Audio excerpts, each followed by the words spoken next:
रक्षा मंत्री राजनाथ सिंह ने नई दिल्ली में आयोजित DRDO क्वालिटी कॉन्क्लेव में भारत रक्षा निर्माताओं से गुणवत्तापूर्ण सैन्य उत्पादों के निर्माण की संस्कृति विकसित करने का आह्वान किया।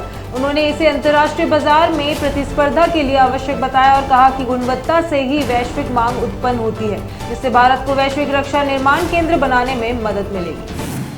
भारत में सऊदी अरब और ईरान के विदेश मंत्रियों की महत्वपूर्ण बैठकें हुई। सऊदी अरब के विदेश राज्य मंत्री आदिल अल जुबैर ने विदेश मंत्री एस जयशंकर से मुलाकात की, जिसमें दोनों देशों के बीच आतंकवाद और क्षेत्रीय सुरक्षा पर चर्चा हुई। ईरान के विदेश मंत्री हुसैन अमीर अब्दुल्लाहियान ने भी जयशंकर से मुलाकात की, जिसमें द्विपक्षीय सहयोग और 75वीं वर्षगांठ के अवसर पर संबंधों को मजबूत करने पर विचार विमर्श हुआ। हरियाणा के पूर्व मुख्यमंत्री मनोहर लाल खट्टर ने दिल्ली सचिवालय में आयोजित उच्च स्तरीय बैठक में दिल्ली सरकार के अधिकारियों के साथ समग्र शहरी विकास पर चर्चा की। बैठक में किफायती आवास, आधुनिक शहरी परिवहन प्रणाली, विद्युत क्षेत्र में सुधार और सार्वजनिक स्थलों के पुनर्विकास जैसे महत्वपूर्ण विषयों पर विस्तृत एवं सकारात्मक चर्चा की गई। उत्तर प्रदेश के मुख्यमंत्री योगी आदित्यनाथ ने लखनऊ में आयोजित एक कार्यक्रम में यूपीएससी द्वारा चयनित 494 सहायक अध्यापकों और 49 प्रवक्ताओं को नियुक्ति पत्र वितरित किए। इस अवसर पर अटल टिंकरिंग लैब और सूचना एवं संचार प्रौद्योगिकी लैब योजना से आच्छादित विद्यालयों के प्रधानाचार्यों को प्रमाण पत्र प्रदान किए गए। साथ ही राजकीय इंटर कॉलेजों के 23 मिनी स्टेडियम का शिलान्यास भी किया गया। मुख्यमंत्री ने विश्वास व्यक्त किया कि चयनित शिक्षक अपनी ऊर्जा और प्रतिभा से वर्तमान पीढ़ी को लाभान्वित करेंगे।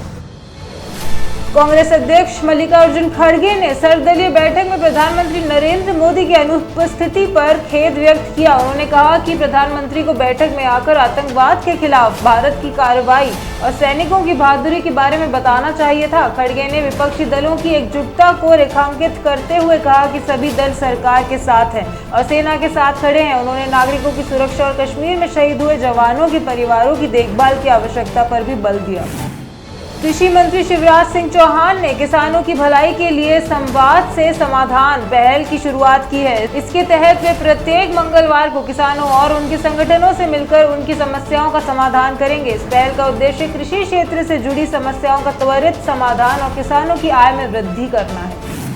उत्तराखंड के मुख्यमंत्री पुष्कर सिंह धामी ने केंद्रीय वन, पर्यावरण एवं जलवायु परिवर्तन मंत्री भूपेंद्र यादव से नई दिल्ली में मुलाकात की। उन्होंने गौरी गंगा नदी पर प्रस्तावित 120 मेगावाट की सरकारी भ्योल रूपसिया बगड़ जल विद्युत परियोजना के लिए पर्यावरण स्वीकृति और वन भूमि हस्तांतरण की अनुमति देने का अनुरोध किया। इसके अतिरिक्त त्रिवेणी घाट से नीलकंठ महादेव मंदिर तक रोपवे निर्माण, बीटल्स आश्रम के पुनरुद्धार और वनाग्नि की घटनाओं को देखते हुए CAMPA योजना के तहत 404 करोड़ रुपए की विशेष सहायता की भी मांग की।